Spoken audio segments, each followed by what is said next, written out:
አይኛ እናቶች አቤት ችግራቸው ሻርፕ እንኳን የላቸው የረባ ነጠላ እኛን ለማስተማር ጠላ እየጠመቁ በሳምንት 4 ያሻሮ ሲቆላ በጭስ ምናምኑ አይናቸው ሞጭሙጮ ፊታቸው ማዲያቱ ይገርመኛል ሁሌ የእግዚአብሔር ጭካኔ ዳቅጣቱ ግን አሉ አለች ያቺ እናቴ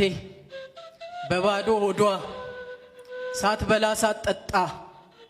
አይገርምም ግን የወታደር እናት በተስኪያን መሳሚያ ነጠላ ስታጣ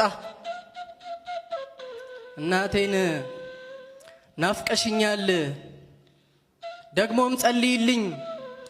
እዚህ በጦር ሜዳ ጥይት እንዳይመታኝ ሞቼ እንዳትጎጂ ታቦት ተሳለሚ መድኃኔዓለም ሂጂ ወታደሩ ልጄን ጥይት እንዳይመታው የሚዘንበው እሳት አካሉን ሳይነካ አይኑን ባይኑ ሳይ ራሱን ሳይተካ አይሙትብኝ ብለሽ ጸልይልኝ በሏት አለች ያቺ እናቴ አለች ያቺ ታላቋ እህቴ ሁለተኛ እናቴ እሷንም ጉንጮች